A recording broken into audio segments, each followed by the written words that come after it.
Good morning, everybody. I'm Karen Campbell, along with Lindsay, Carlos, and Chuck. Welcome to an extra shot of sunrise. And Chuck, we've been talking all morning about just how hot and humid and just sticky it's going to be. I've never been to the Amazon rainforest, okay? But from what I understand, it's not too far from this.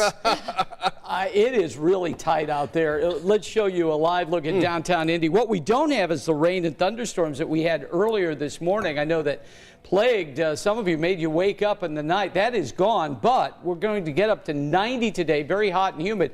And then tonight, the rain will return coming back from the north, and we're going to have a very wet we got to do this whole thing again. No, I can't because we're live.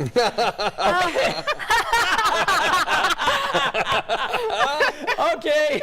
Just kidding, we'll keep going. Yeah, just kidding. Seeing if you're awake there on your computer. So take a look at this. This is the projection for rain tonight. It could be anywhere between 1600ths of an inch and an inch and a half. And that's what happens in these locally heavy downpours. In fact, this is what things will look like later today. We'll see a lot of dry hours. I don't totally rule out a stray pop-up thunderstorm this afternoon, but boy, after 7, wow, look at this. And some of these storms could put us at a slight risk for severe weather category, which means damaging winds certainly are possible. Not ruling out rotation in the clouds, which could form funnel clouds. So we're watching for that later on tonight. But this does stick around until the early morning. So this is live. Slight risk of severe weather tonight after a high of 90, 85 Tuesday. And I'll tell you, you guys, I'm looking forward to Wednesday. I think that'll be a wonderful day with a high of 83. Good stuff right there.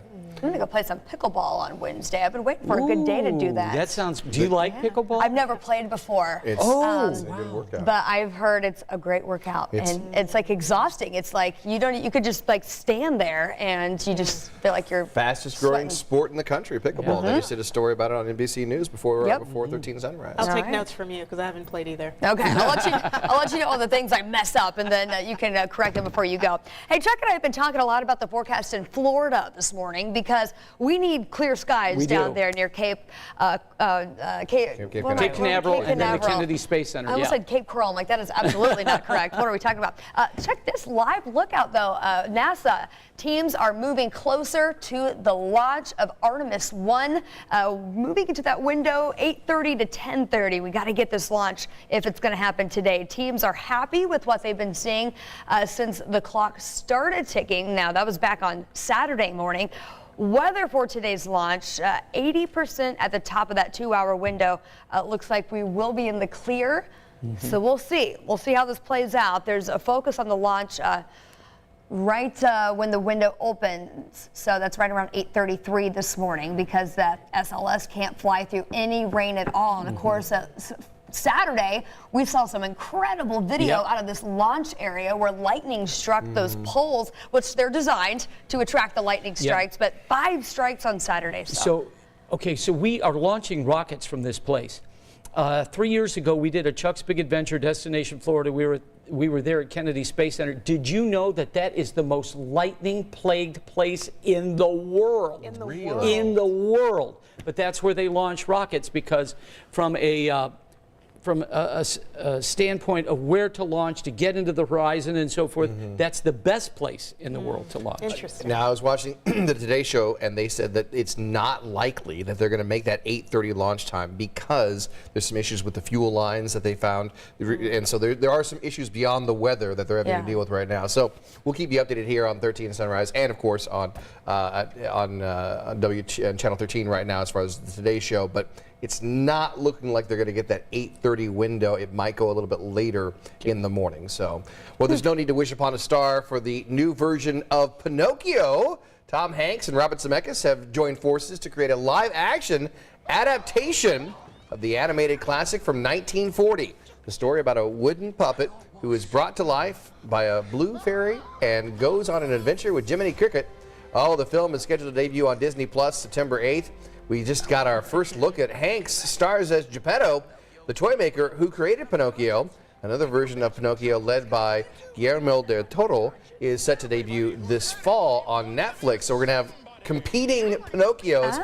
I think the version on Netflix is going to be a little darker because if you know about Guillermo del Toro, he is a very, he's kind of a darker kind of film maker, if you will. Well, so. if you remember, Zemeckis and Hanks have a great relationship. They did The Polar Express, which is one of the great Christmas films ever. And Tom Hanks did most of the different voices on that film. So I'm anxious to see this. I don't want to watch the dark Pinocchio. I don't even know what Del Toro's going to do, but that's going to be a weird one. But yeah, I'm looking forward to the Disney Plus version, and of course Disney Plus Day is coming, where they're going to be debuting a bunch of stuff on the channel as well. So so we've been talking in the newsroom for the past, I don't know, month or so. Me and Kelly, we are cat owners, right? A lot of people are dog owners, right? Yep. So we love our cats. So there's an old saying about cats that they would rather change owners than move to a new home. So here's a case in point. In Olivehurst, California, there you can buy 2 cats for $285,000 and the house that they live in. Okay, there you go. The house the house that they live in. So the home belonged to a cat-loving woman who died and donated her home to Fieldhaven Feline Center. So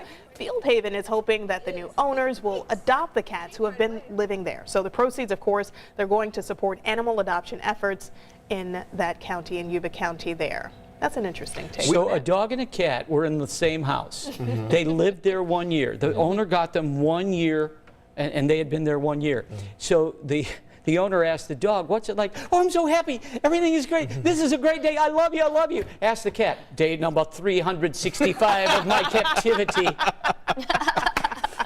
That's so the true. difference between cats and dogs. That is so true. We had 2 cats growing up. We had a dog. The dog was always so happy. The cats were like, "Why are you still here?" Just, I mean, seriously. just let me do my own Where's thing. my food? You guys are killing us. All right. That's going to do it for this edition of Extra Shot. Make sure you tune into the Today Show to find out about this Artemis 1 launch that we're all excited about. So tune into Channel 13 for all that, and we'll see you back here tomorrow morning at 4 a.m. on 13 Sunrise. Have a great Monday.